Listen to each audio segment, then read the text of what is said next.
붓다의 경 25쪽을 펴주시기 바랍니다. 5개 함께 하겠습니다.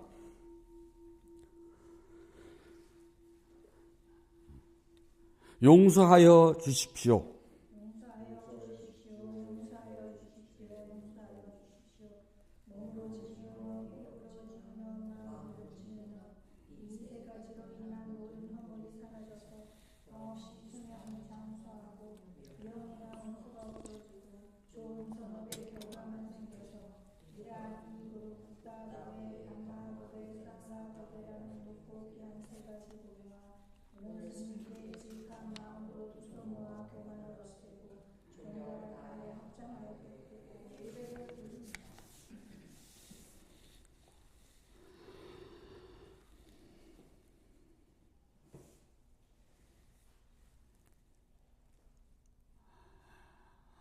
아함 panca시lang samadhiyami vanadipata veramani sikkhapadang samadhiyami adinadana veramani sikkhapadang samadhiyami 가메스 미짜짜라 veramani sikkhapadang samadhiyami 무사와다 veramani sikkhapadang samadhiyami 수라메라야 메짜파마다타나 veramani sikkhapadang samadhiyami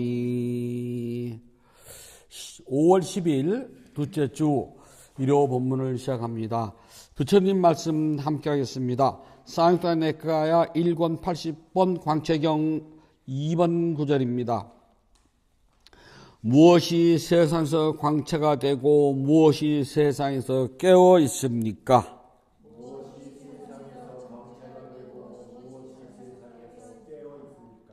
무엇이 일하는 사람의 동료가 되고 무엇이 그의 생계 수단입니까?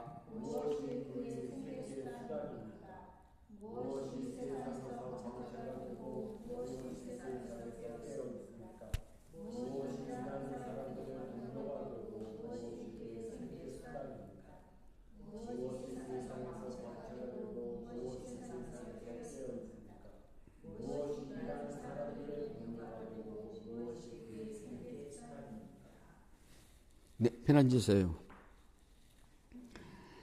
이 광채경에서는 부처님께서 수행에 대해서 말씀하셨지만은 세상 살아가는 사람들에게 꼭 필요하고 요긴한 것이 무엇인가에 대해서 알려주셨답니다.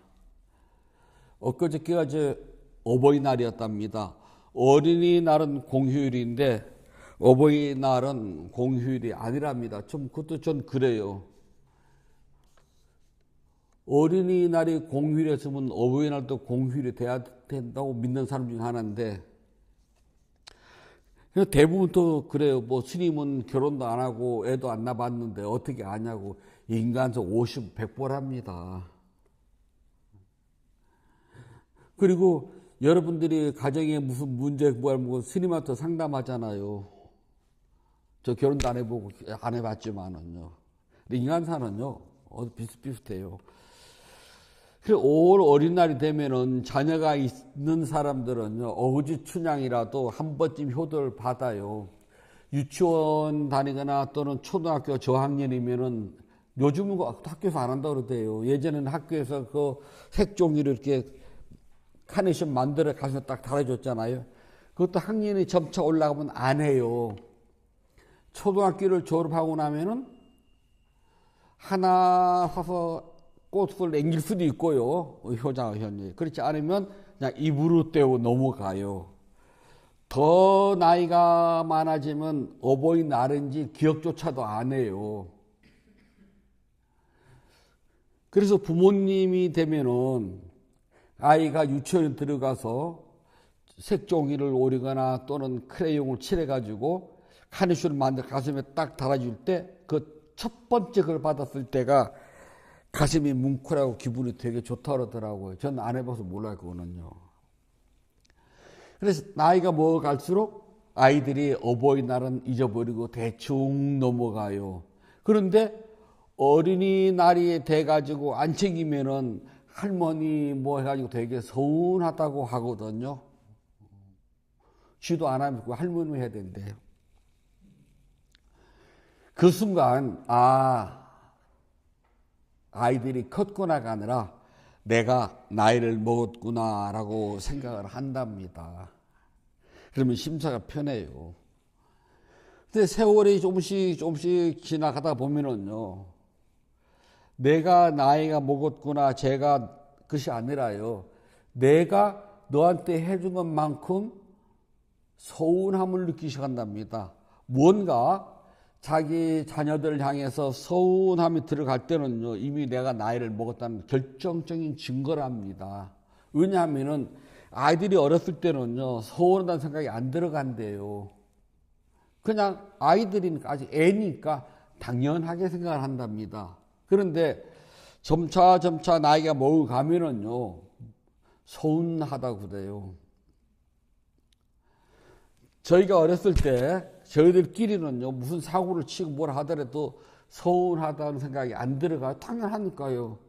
근데 이제 나이가 먹으면 어느 날서부터 저 스님이 한 행동이라든지 말투라든지 뭔가 내 마음에 안 맞으면은요, 서운하고 섭섭해요.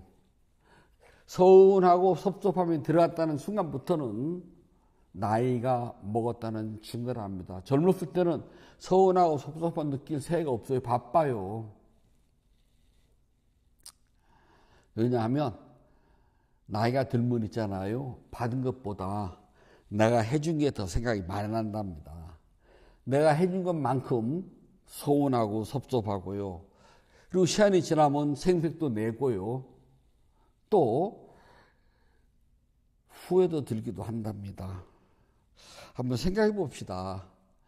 나이가 들면은 내가 해준 것만 많은 것 같잖아요. 내가 받은 거는요. 아기가 태어나서요, 3살 때까지 부모님들에게 있는 재능 없는 재능 다 뜬답니다. 그 3년 동안 그 아이가 나에게 재롱을 들고 그 아이를 바라보면서 내가 행복해하고 미소 지는 걸 가지고 난 평생을 갖고 살아가요. 딱 3살까지랍니다. 그 넘어가면은 그때부터는요, 아이도 제 주관이 생기기 시작을 해가지고 자의식이 생기거든요. 싫어. 아니면 뭐 이유도 많고 핑계도 많고 변명도 많고 살곰살곰 대들어요. 그때부터는 내가 이제 받은 것을 갚아가는 시기랍니다. 그걸 평생 갚아요. 그런데 나이가 들면은요, 내가 받은 것만큼 돌려줘야 되는데 사실은 받았다는 생각이 별로 안 들어가거든요. 내가 해준 것만 생각을 하죠. 저희가 어렸을 때 어른 스님들이 뭘 하면 어른 스님들이요, 하시는 말씀이 있어요. 네가 절에 들어와서 시주가 너에게 준 것을 계산을 해보렴.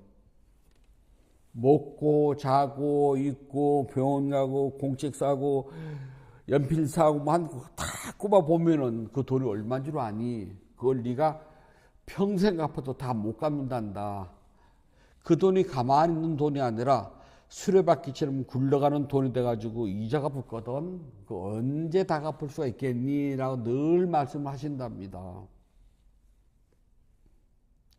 우리 모두는 부모님으로부터 엄청난 재산을 물려받았어요. 그것은 눈에 보이는 현금이나 집이나 땅이 아니라요, 지금까지 살아올 수 있도록 생명을 유지시키는 그 비용을 부모한테 물려받았답니다. 그거 생각 안 하거든요. 서운하다고만 하고 섭섭하다고만 하죠. 제가 출가했을 때 그때 있던 다른 스님들이 성찬아 평생 잊지 말아야 될 것이 있다. 너 죽 만들어 준 거, 니네 스님이 너한테 잘하든 못하든 하나도 중요하지 않다. 너를 스님으로 머리 깎여주고 만들어 준 것만 평생 잊지 말으렴. 그래서 평생 그 스님에 대한 고마움을 잊지 않는 마음을 저래서는 향심이라고 그래요. 향하는 마음. 또는 항상 꾸준해서 항심이라고도 하거든요. 그 마음을 잊어서는 안 된다. 그러면 자식들은요, 부모에 대해 가지고서 정말 나에게 생명을 주신 분이야 라고 부모님에 대한 고마움을 갖는 향심을 있을까요? 한번 내 자식 바라보지 말고 나부터 생각을 해봐요. 나는 내 부모님에게 정말 나에게 생명을 주셨어. 그리고 이날 이때까지 내가 이렇게 살 수 있었던 것은 나의 부모님이 보이지 않는 정말 후원과 염원과 이런저런 모든 공덕이 담겨 있기 때문에 나는 그걸 가지고 지금 이 자리에서 살고 있어 라고 향심을 가지고 생각을 할까요? 잊어버린답니다. 나 혼자서 잘나서 살아온 줄 알아요. 왜 그럴까요? 욕심 때문이랍니다. 우리 중생들은요, 욕심이 멈추질 않아요. 그리고 그 욕심은 채워도 다 차질 않아요. 그렇기 때문에 내가 준 것만 생각을 하지 저쪽에 나에게 준 것, 또 내가 베풀 받은 것은 생각하지 않아요. 그래서 서운한 것은 생각이 나도 있잖아요. 기쁜 건 생각이 안 나요.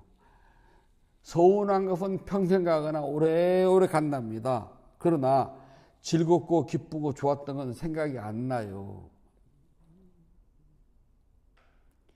친구들이 생각해 봐요. 저 사람이 나에게 서운하게 생각해 준 거는 잘 안 잊어버린답니다. 근데 저 사람이 나에게 베풀어 주고 나에게 기쁨을 줬던 것들을 생각하라면 그 생각이 잘 안 나요. 사람들은요, 해야 한다고 하는 마음은 가지고 있지만 그것을 실천하는 것은 쉽지가 않답니다. 그래서 부처님께서는요, 우리가 자유롭지 못한 것은 욕심, 욕망, 갈애, 탕락 때문에 그렇답니다. 그래서 행복하려면은 욕심을 버려라 그래요. 욕심을 비운 자리에 자유와 행복이 들어간답니다. 그래서 욕심을 버린 사람을 부처님께서는 욕망을 버린 사람 또는 번뇌가 다한 사람 그런답니다. 번뇌가 다한 사람, 어떤 사람? 행복한 사람. 번뇌가 다한 사람, 어떤 사람? 자유로운 사람이라고 그래요. 우리 모두는 욕망에 묶이기 때문에 자유롭지 않아요. 그리고 별로 행복하지 않답니다. 행복은 금방 왔다 사라져요. 행복은 오래지 않아요. 그래서 우리 모두는 생명 가진 존재들 있잖아요. 욕망의 노예가 돼가지고 끌려다닌답니다. 노예는요, 주인이 가라면 가고 오라면 와야 돼요. 주인이 누우라면 누워야 되고 서라면 서야 된답니다. 자유가 없는 가장 비천한 존재를 말한답니다. 중생들은 있잖아요. 우리 모두는요, 욕망이 노예가 돼가지고 돈, 권력, 명예가 오라면 내가 그쪽으로 가야 되고요. 돈, 권력, 명예가 가라면 난 가야 돼요. 욕망이 손가락질을 하는 대로 나는 내 주관과는 관계없이 비참한 존재가 돼서 욕망시킨 대로 이리로 저리로 바람 부는 대로 나는 끌려다닌답니다. 그래서 생명 가진 모든 존재들은 욕망이 나를 가리키는 대로 나는 그것을 따라서 간답니다. 누구 하나 욕망을 거부하기 힘들어요. 돈이 나를 오라면 나는 돈을 따라가고요. 돈이 저리로 가라면 나는 돈을 따라서 저리로 간답니다. 권력이 나를 부르면 나는 그쪽으로 가고 권력이 나를 저리로 가라면 난 저리로 간답니다. 명예가 나를 이리로 오라면 이리로 가고 저리로 가라면 저리로 가요. 그 누구도 그래서 못 벗어난답니다. 다음 달에 선거하잖아요. 거기에는 돈과 권력과 명예가 들어가 있답니다. 그걸 따르는 사람들은요, 그놈이 시키는 대로요, 내 의지와는 관계없이 이리로 저리로 흔들흔들 거리면서 다녀야 된답니다. 그래서 그놈이 나를 울리기도 하고, 나를 웃기기도 하고, 나를 화내기도 하고, 나를 행복하기도 한답니다. 그러나 그건 오래가지 않아요. 그래서 우리 모두는 욕망에 묶여가지고 욕망의 줄이 끄는 대로 딸려간답니다. 부처님께서는 비참한 중생이라고 그래요. 비참한 중생들의 생계수단, 오라면 오고 가라면 가고 서라면 서고 앉으라면 앉아야 된답니다. 그래서 이 생계수단 욕망이 나를 움직이는 대로 나는 이리저리 따라 움직이지만 먹을 것이 생긴대요. 욕망을 따라가면은 중생들은 먹을 것이 생겨요. 그래서 내 몸과 마음이 따로 논답니다. 마음은 하기 싫은데 몸은 따라가요. 왜냐하면 먹을 것이 있기 때문에 그렇답니다. 이 먹을 것 속에는 권력과 명예도 들어가 있어요. 명예와 권력이 또는 돈이 나를 움직이는 대로 생각은 그게 아니지만 따라간답니다. 정말 나는 가기 싫어요. 하지만 돈과 권력과 명예가 나를 부르면 난 가야 돼요. 자유롭지 않거든요. 아무리 마음은 그리로 가서는 절대 안 되라고 하지만 난 따라간답니다. 그래서 마음이 앞서면은 몸이 따라가는 것이 아니라 했잖아요. 몸이 먼저 앞선 경우가 많답니다.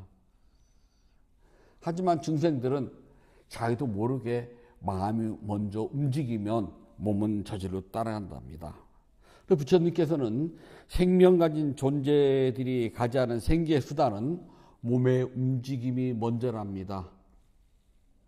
우리는 이 세상을 살아가려면 몸을 움직여야 돼요. 몸이 움직이지 않으면 먹지를 못한답니다. 아무리 생각으로는 로또 복권 1등에 당첨된다고 막 마음을 먹어도 있잖아요. 몸이 직접 가서 로또 복권을 사지 않으면 안 돼요. 그래서 부처님께서는 중생 생명 가진 모든 존재들은 몸을 움직이지 않으면 생계 부단을 이어갈 수 없다라고 말씀하십니다. 그래서 몸을 움직여야지만이 먹을 것이 생기고 생계 수단이 비로소 움직이기 시작을 한답니다. 몸을 움직이면 6개의 감각기관도 따라서 움직이게 된답니다. 6개의 감각기관이 움직이면 분별하고 생각하고 판단하게 돼요. 분별하고 생각하고 판단하고 이렇게 알게 되는 의지작용이 있어야지만이 다음에 몸이 움직인답니다. 그냥 움직이는 것이 아니라 반드시 6개의 감각기관에 의해 가지고서 보고 듣고 느끼고 한 것들을 생각하고 분별하고 판단해서 행동으로 옮길 때 비로소 생계가 이어진답니다. 그래서 생명 가진 모든 존재들은 가련한 존재래요. 먹고 사는 이 산다니즘에 묶여가지고서요, 무엇 하나 내 의지대로 하기가 힘들어요. 먹고 사는 일에 대해서는 무시할 수 없잖아요. 가끔 이렇게 보면은 누구 돕기 운동 나오잖아요. 그거 보게 되면은 돈 버는 사람이 없어요. 기초 수급에서 나오는 돈만이 유일한 수입원이랍니다.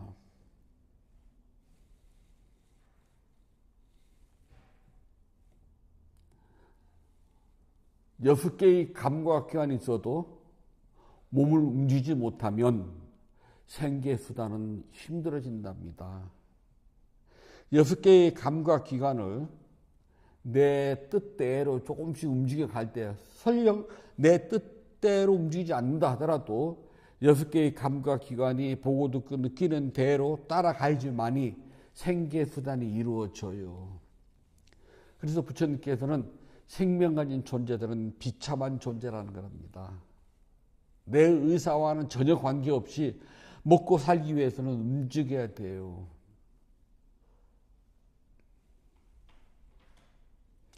제 연구실 이렇게 나갈 때 보면은 이렇게 물 시켜서 쫙 있거든요. 저는 수돗물을 마시거든요. 그럼 가끔 스님들이 와서 보면은 뭐라고 해요? 그 물 어떻게 마시냐고 더럽게 사다 놓은 물 없냐고 그래요. 생수요. 깨끗한데 좀 그러거든요. 저희 미얀마에 살 때는요, 이 건기띠가 되면은 펌프에서 물을 포리잖아요. 수돗물도 그래요. 열면은 까만 찌꺼기가 이렇게 앉아요. 그래서 걸르지 않으면 못 먹거든요. 앉아서 가라앉힌 다음에 윗물만 마셔요. 그래서 선방 앞에 정수기를 한번 달아놨어요. 그래서 정수기 물을 뽑아서 마시는데요. 어느 날 어떤 스님이 정수기를 청소를 했어요. 그랬더니 정수기 필터 안에요, 이따만한 지렁이가 있는 거예요. 근데 우리 모두가 그 물을 보약처럼 다 마셨거든요. 근데 그 다음부터는 생각이 바뀌었답니다. 정수기 물을 먹나, 저기 있는 수도꼭지를 열고 그 물을 먹나 똑같아요. 그런 물에 비하면 우리나라 수돗물은 엄청 맑고 깨끗한 물이거든요. 그런데도 우리는 보고 듣고 느끼는 6개의 감각 작용에 따라서요, 노예가 된답니다. 그 순간 우리는 비참한 존재래요. 그래서 생명 가진 모든 존재들은 비참할 수밖에 없어요. 일단 욕망이 차 있기 때문에 그 욕망에 자유가 없거든요. 저처럼 아무 물이나 마셔. 그럼 전 아무 데서 수돗물 마시거든요. 우리나라 저기 고속도로 그 휴게소에 보게 되면은 그 나오는 물들 있잖아요. 그 물 수돗물이거든요. 화장실에 쓰는 물은 그 뭐 중수도라 그래요. 다시 참 정리한 건데, 일단 수도꼭지 열거나 손 닦는 물은 깨끗한 물이에요. 그 물을 이렇게 해서 먹나, 안에 들어가서 정수기물 먹나, 저는 큰 차이 없더라고. 먹어보면 그 맛이 그 맛이에요. 이쪽은 좀 소독약 냄새 많이 나고 저쪽은 조금 덜 나고 그 차이밖에 없더라고요. 그러면은 아무 물이나 마셔도 되니까 저는 물에 대해서는 굉장히 자유스러워요. 그러나 꼭 생수를 사서 마셔야 돼 그러면 생수를 찾으러 가는 시간만큼 자유가 없답니다. 별거 아니에요. 욕망을 드러낸 그 자리에 오는 건 자유와 행복이랍니다. 말은 되게 쉬워요. 수행을 할 때 알아차림을 가지고 있잖아요. 그럼 계속 알아차리면 나의 욕망과 싸움이랍니다. 첫 번째가 욕망과 싸움이에요. 왜냐하면 앉아 있으면은요, 지루하고 답답하고 짜증나고 시간도 안 가고 하여튼 그래요. 어디 그게 뿐이겠습니까? 계속 알아차리다 보면은 그 욕망이 차츰 가라앉아요. 근데 나는 내 욕망이 비워지고 가라졌다 난 모른답니다.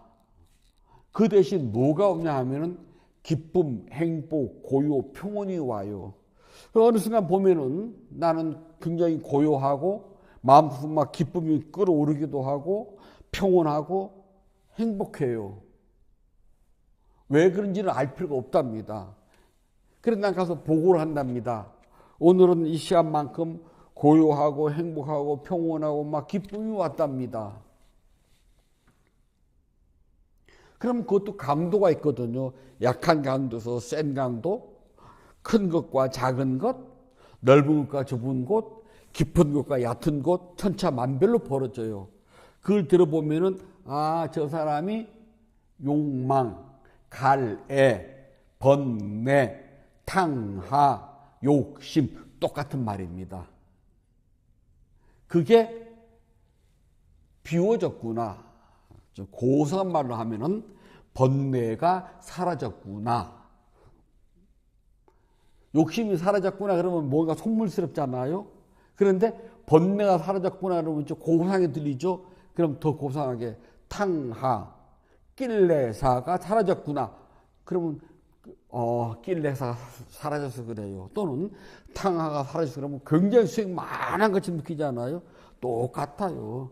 욕심이 사라졌구나. 욕심이 사라진 자리, 욕심이 비워진 자리, 욕심으로부터 벗어난 그곳은 고요, 행복, 평온, 자유가 채워진답니다. 그럼 네가 조금 이제 앞으로 이만큼 나갔구나를 분별하고 판단은 그거 됩니다. 그렇다고 깨달았다는 건 아니에요. 단지 욕심, 갈애, 탕하, 번뇌, 낄레사 똑같은 말이에요. 그게 비워졌다는 소리예요. 그게 비워진 순간만큼 나는 비참한 존재에서 벗어났답니다. 찰나지만 그게 쭉 되면 얼마나 좋을까요? 그러나 그렇지 않답니다. 부처님은 그게 늘 쭉 되신 분이에요. 언제 알아차리니까. 근데 우리는 앉아서 할 때만 이만큼 돼요. 서서 돌아다니면 또 잊어버려요. 잘 안 되잖아요. 그래서 괜찮아요. 하다 보면 자꾸 늘어나니까요. 그 순간 아주 짧은 찰나 0.001초라도 나는 고요, 평온, 행복, 자유를 맛봤다면, 성취했다면 나는 자유인이 된 거랍니다. 그래서 이 자유라고 하는, 행복이라고 하는 것이 얼만큼 이렇게 가지고 했느냐에 따라서 저 사람은 수다원이 됐구나 아니면 사담이 됐구나라고 안다는 겁니다. 단 스승은 그렇다고 말해주지 않아요. 너는 절대 말 안 해줍니다. 왜냐하면 부처님이 말하지 말라고 그랬거든요. 절대 말해주지는 않아요. 하지만 그것이 자꾸 쌓여야지 된다는 것은 기본이랍니다. 그래서 수행을 하다 보면 자기가 알아요. 어느 순간 되면은 이 고요, 평온, 행복이라는 것이 계속 가져야 되는구나라고요. 그래서 수행은 계속 꾸준히 하게 되는 이유가 찰나에 맛봤던 고요, 평온, 행복, 자유가 얼마나 소중하고 나에게 어떤 기쁨을 준 내가 알기 때문에 계속 이어서 한답니다. 이 맛을 못 보면 못해요. 기도하는 분들이 왜 기도를 해요? 그러면 어느 순간 굉장히 행복함이 찬다 그래요. 그러니까 행복을 또 누리기 위해서 계속 기도를 한다 그러거든요. 근데 기도할 때마다 몇 대 오지는 않아요, 그게요. 기도를 막 쭉 하고 하면 잠깐 왔다가 또 쌓이거든요. 왜냐하면 방법을 모르기 때문에 찾아서 헤매는 겁니다. 근데 우리는 방법을 알아요. 그래서 수행을 하게 되면은 몇 대 짧거나 약하거나 얕거나 고요, 평온, 행복은 온답니다. 어느 순간은 허리가 끊어지듯이 아파요. 다리가 정말 칼이 있으면 잘라버리고 싶을 정도로 다리도 아파요. 그런데 그 아픔 속에서 아픔 하다 보면 어느 순간 아픔이 0.01초 깜빡 사라지면서 굉장히 고요, 행복, 평온 등등이 나도 모르게 조금 와요. 오래가면 좋겠다 말은 그런 것이 그냥 간만 살짝 탁 사라지거든요. 괜찮아요. 그 순간 나는 비참한 존재에서 벗어난 자유를 누리는 사람이 된 거랍니다. 그래서 부처님께서는 생명 가진 이 존재, 비참한 존재들 있잖아요. 생계수단을 벗어날 수가 없답니다. 즉 몸 움직이지 않으면 못 먹고 살아요. 뭔가 일을 하려면 몸을 움직여야 돼요. 몸을 움직이는 것 부처님은 생계수단이라고 했답니다. 그래서 스님들도 탁발을 나가지만 먹고 살아요. 탁발은 스님들이 몸을 움직이는 행위랍니다. 그러니까 스님들조차도 몸을 움직이지 않으면 밥이 입에 안 들어가요. 북방 스님들은 탁발을 안 하기 때문에요. 먹는 걸 우습게 여긴답니다. 그러나 매때 탁발을 나가잖아요. 매일같이요. 그러면 먹는다는 것이 얼마나 소중한 것인지를 알게 돼요. 근데 북방 스님들은 뭐 소중하겠죠. 어떻게 소중하지 않겠습니까? 많았잖아요. 그게 절실하게 소중하지 않아요. 큰 절에서는 남방도요. 대중공양에 들어오고 하니까 먹는 게 좀 넉넉해요. 그러나 조그마한 절로 가잖아요. 그러면 신도가 없는 절도 많아요. 거기에 사는 스님들은 매일 탁발을 나가야 된답니다. 탁발을 안 나가면 먹을 게 없어요. 그래서 탁발을 해가지고 오면은 저도 그랬지만은 일단 내가 해가지고 온 거를요 다 불전에 올리고 먼저 삼배를 해요. 그리고 양을 봐서 제 먹을 것이 좀 벗어난 양이 좀 많다. 그럼 덜어내거든요. 그래야지만 탁발 나가지 않는 스님이 먹을 수가 있어요. 그리고 가지고 제 방에 들어온답니다.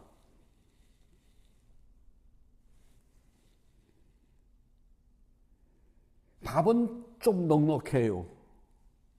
근데 반찬은 한 번도 넉넉해 본 적이 없답니다. 늘 부족해요. 반찬은요. 그럼 제가 탁발한 곳 가운데서 가장 맛있다고 생각 들어가는 것을 조금 들어가지고서요. 옆방에 어른 스님한테 공양을 해요. 그것이 꼭 해야 될 불문율입니다. 그러면 제가 봤을 때 다 그게 그건데요. 그래도 맛있다고 생각이 들어가는 것을 조금 들어서 공양 올린답니다.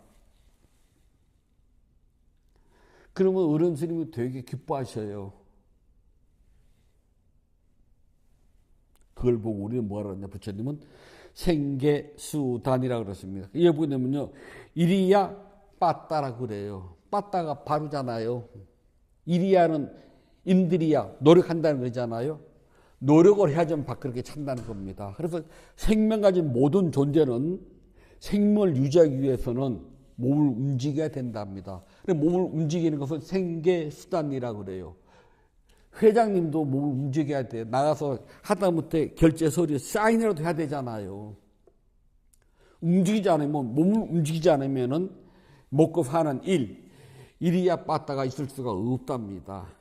그래, 이리야 빠따를 하는 순간 부처님이 뭐라 그러느냐? 비참한 존재랍니다. 즉, 삼성그룹 회장님이나 현대그룹 회장님이나 저나 워렌 버핏이나 저나 여러분들이나 똑같이 비참한 존재랍니다. 단 어떤 차이가 있느냐? 그들은 자유가 뭔지를 모르고 평생 살다가 죽어요.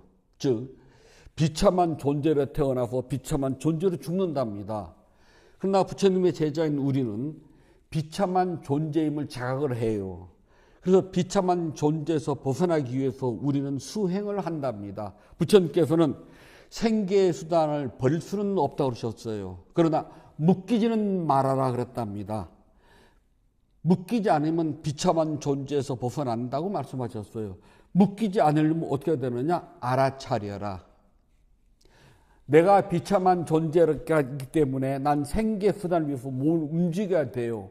몸을 움직일 때 최소한 몸의 움직임을 알아차리라는 겁니다. 그냥 하루 종일 그냥 가다가도 갑자기 왼발 오른발 한 번 정도는 하시라는 겁니다. 하루 종일 비참한 존재가 돼서 생계의 수단에 묶여가지고서 밥 먹고 살기 위해서 막 일을 하다가도 한 번쯤은 손뻗음, 오므림 한 번은 하라는 거예요. 앞몸을 주니까 밥을 막 먹다가도 한 번쯤은 씹음 그냥 손뻗음 뭐 이렇게 다 해도 돼요. 그냥 가장 간단하게 씹음 삼킴이라도 그냥 한 번은 하라는 거예요. 그럴 때 우리는 비참한 존재에서 벗어나게 된답니다. 그 짧은 순간에 무엇을 하든 알아차리면은요, 그 순간 나는 비참한 존재에서 벗어난답니다. 쉬워요. 24시간 깨어있어서 계속 알아차림 한다면 좋겠지만 우리 모두는요 비참한 존재가 되어서 생계수단에 묶여 있거든요. 그리고 알아차리기가 힘이 든답니다. 하지만 한 번쯤은 알아차리세요. 그러면은 생계수단에 묶이지 않고 6개의 감각기관에 치 달리는 대로 노예가 돼서 끌려가진 않아요.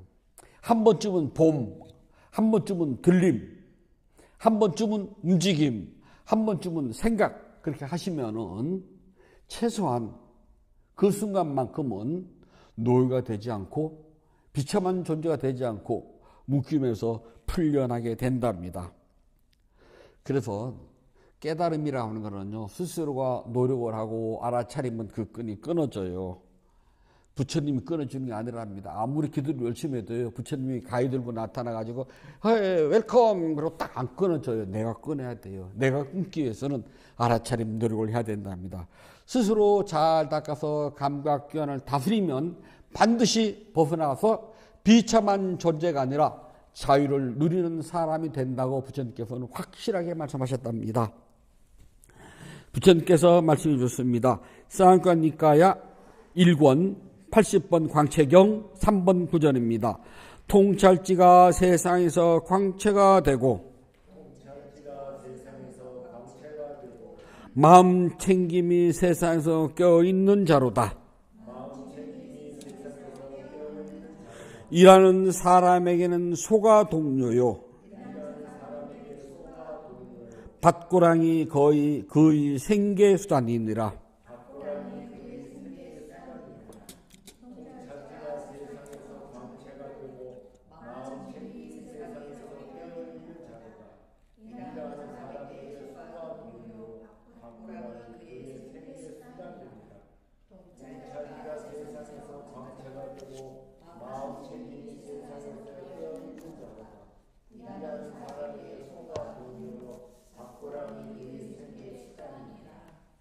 여기서 말하는 그 소가 동료의 밭고랑이 생겨라 요즘 말 하면 옆에서 같이 일하는 직장 동료가 동료고 직장이 생계 수단이라는 소리랍니다.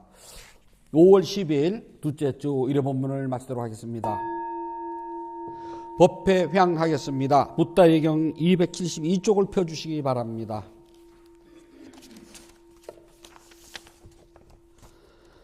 나누는 기쁨으로 자비 발언을 하였고 수행을 위하여 무너지지 않는 서원을 세워야 합니다. 오늘의 수행이 계속 이어지길 서원하노니 제가 해탈하면 곧바로 깨달음에 이르러서 허무한 사바 세계의 모든 욕망과 집착이 끊어지이다. 제가 만약 다시 태어나 살아오는 동안 모든 악을 없애고 바른 맘 깊은 생각 참다운 지우와 청정함들이 충만하여 지이다.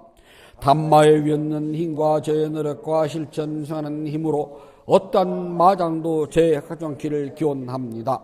부따와 덕 높으신 스승님 그리고 성스러운 쌍가의 힘으로 저의 마지막 탄생일지라도 마장이 절대로 접근할 길을 기원하나이다. 모든 선악공덕을 고르게 나누어 가지소서. 사두 사두 사두. 모든 선악공덕을 고르게 나누어 가지소서. 사두 사두 사두. 모든 선악공덕을 고르게 나누어 가지소서. 사두 사두 사두.